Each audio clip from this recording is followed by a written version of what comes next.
Welcome everyone to Learn to Heal. My name is Lwanele Khasu. I'm a clinical psychologist, and this is your mental health and mental wellness podcast, really designed to help you heal.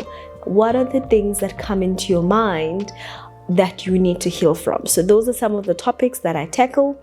And thank you for your comments, your questions, your suggestions, because I take those into account as well. And I really just want it to be relatable. I want it to be the questions you ask yourself, the questions I ask myself, the questions we are all asking ourselves in the different areas of our lives that we need to heal from.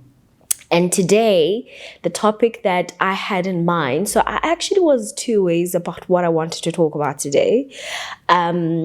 The one thing that came into my mind was our fear of joy. And the other thing that came into my mind is how fear actually robs us. So you can already see what's on my mind today is how fear absolutely debilitates us, how it paralyzes us, and how it actually affects so much in our lives. So I've decided to incorporate both of those topics and really talk about the fear and how the fear robs you, but more specifically, how it robs you of your sense of joy. And why is this important for us to talk about? I think we are so used to, right? Even though we desire the opposite, we're so used to things happening in our lives. There's loss, there's struggle, there's strain, there's fighting, there's attacking, there's being defensive. There's so many things that keep happening in our lives that keep causing us to be in the defense, to be on survival mode, to be on autopilot, right? That we are so used to this pattern of fight, or of keep going, or this is so much, this is so strenuous, I need to get there, I need to get there. That when we get to the places we need to get to, when we finally sit in that space of joy, it actually feels really uncomfortable. It feels so uncomfortable for us to be able to just celebrate the achievements that we've worked so hard for, to celebrate ourselves for honoring the places and the things that we needed to honor. We work so hard for money, and yet our sense of enjoying of money doesn't even feel comfortable. It comes with sense of guilt and shame and all kinds of things. We work so hard for our self-care, but when we take time and put boundaries in place, we feel guilty about those things. So why are we so afraid of the things that we want and desire so much? Why are we so afraid when things are working out, right? When we know that's what we actually desire deep down. And it's because of fear. The fear says, what if it all goes away? The fear says, how long is it going to stay? The fear says, can I trust it this time to stay long term? And fear says, what if I'm not able to sustain it? What if I get rejected in this relationship that I've been wanting to be in so long? What if I let go and I'm vulnerable with this person and actually like they hurt me in the future? What if I get comfortable with earning this income and then I get retrenched? What if I get so comfortable with my career thriving and then something happens to it? We are constantly thinking about what if that thing gets stripped away from us. And that's what fear robs us. It robs us of joy, but it also makes us predict the worst. Fear is not rational. And fear, it doesn't take you into account of what you need to observe, celebrate, acknowledge, appreciate in the moment. What it does is that it makes you fear what you could lose in the future. You haven't even lost it. You're still in the relationship.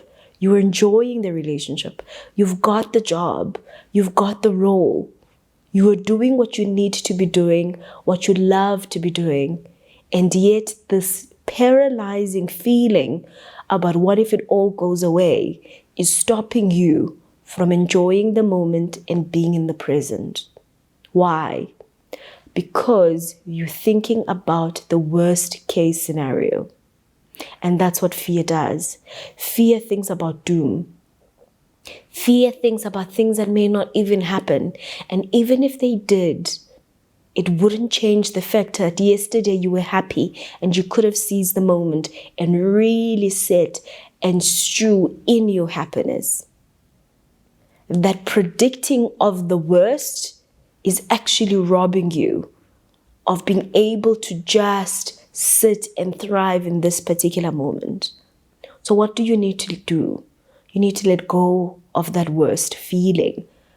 But if you're struggling to let go of it, then you need to break it down even further. Okay, fine. What's a worst situation you think could happen? Right? And when you think about the worst situation that could happen and what would that mean? And start going on that rabbit trail, because what that's going to show you is that chances are the worst that you are so afraid of is actually not going to happen, and it's not even feasible for it to happen. You are stretching. You are pulling, and you are really, really trying to drag things out that don't even exist in the reality or in the near future. But what fear is doing as well is that it is pulling from the past, and it is robbing you of being able to live in the present and in the future. That feeling of the worst that it's predicting is because you've experienced that pain before. So perhaps ask yourself, have I healed from that incident that I think is going to happen again? Because if you haven't, of course your mind is going to keep bringing it back like a boomerang until it is finally resolved. What else is fear robbing out of you? What fear does is that it robs you of your sense of identity. And what do I mean by that? I mean, when you're in that state of expecting doomsday, when you're in that state of expecting the worst and you're not even acknowledging what's in front of you, you forget. You forget who you are. You forget your beliefs. You forget your values. You forget the people that support you and back you. You forget your faith and your values that support you. You forget who you are and whose you are. You forget all of it, because in that moment, you become inadequate, you become small, and you become this person that just cannot resolve it.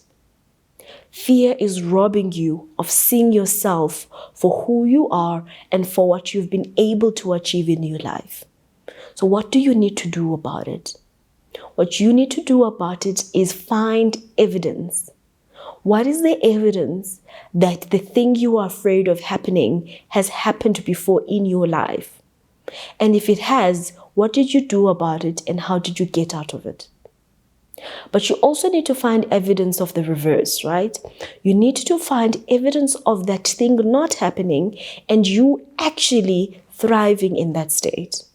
So let me give you an example to bring it home.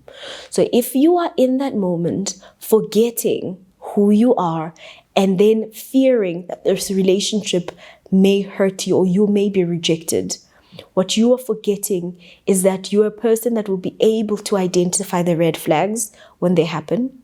You are a kind of person who will be able to sense that I'm not happy about what's going on and therefore I need to leave. And if you are looking at the evidence of the past, then you would probably find a relationship that felt uncomfortable, and maybe at first you didn't realize what that uncomfortable feeling was, but once you identified it, you left.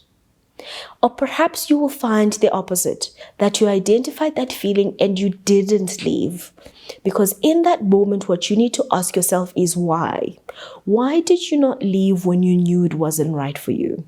What was it still that seemed hopeful about that relationship that you knew you needed to leave? Did you feel like you wouldn't find another person? Did it feel like a lot of effort to get to know people again? Was it feeling like, the dating pool is more like a swamp these days and therefore I don't want to engage in it? What was the feeling and the thought that was actually driving the behavior of you not doing anything about it? So fear predicts the worst, but it also makes you forget who you are and whose you are. So if you are feeling afraid of something right now, remind yourself, who are you? What have you been able to do before? And what have you struggled with? And what was the reason for your struggle for that? The other thing that fear does is that it torments you. It causes anxiety and it causes you pain and hurt, right? And the more anxiety you have, the less you are more likely to actually continue with the thing that you need to continue with. So when you are feeling afraid of reaching out to that person you need to, reach out to. Let's say, for example, you're a DJ, you want to reach out to a person who you think may be able to introduce you to a network of people. When you are afraid of reaching out to them, what happens to you? You start feeling anxious. You sweat, you hyperventilate, you imagine the worst point possible. You go through all the stages of anxiety and you actually don't action anything and you don't do anything. Because in your mind, that anxiety took over. So you need to then deal with the anxiety and deal with what the anxiety is telling you you can't do so that you can drive that fear out. And the last thing that fear is doing to you is that it is making you not act. Because at the end of the day, whatever it is that you desire for yourself, for your career, for your family, for anything, it's going to require you to take a step and do something. You have to act. And fear is robbing you of having to do that thing, making that call, sending that email, driving to that place. Whatever it is making you stop doing it. It is making you stop being vulnerable when you can see your partner is being vulnerable with you because you're afraid they're going to hurt you. So what do you need to do at the end of listening to this? You need to do a bit of an audit for yourself and saying, what are the worst case scenarios that I'm imagining? How is this robbing me of my sense of identity? What about myself have I forgotten? What about my values, my principles, and my faith have I actually forgotten? And what kind of torment and pain, anxiety is actually caused by the fear that I have? And what do I need to do to actually go against the current of this fear that I'm feeling? But above all, what is the joy that is in my life that I'm actually afraid of just sitting in it and enjoying? What are the achievements I see, the accomplishments I see that I have done that I'm just so afraid to celebrate because I think I'm going to be complacent, because I think I'm going to be too comfortable, because I think I'm actually not going to give it my all? Because let me let you know something. What we do when we are afraid is that we activate the part of our autonomous nervous system that actually says we are under threat. And what do we do when we're under threat? We flight, which is we run away. We freeze, which means we don't do anything. We fawn, and we actually flight, right? Or we fight, and we just kind of go under attack. So what do we feel like when we're looking at our actions? What is our response system? What have we been doing? Have we been fighting, flighting, freezing, or fawning? Because that's also important in helping us understand what is our response system when we are feeling under attack or when we're feeling that fear.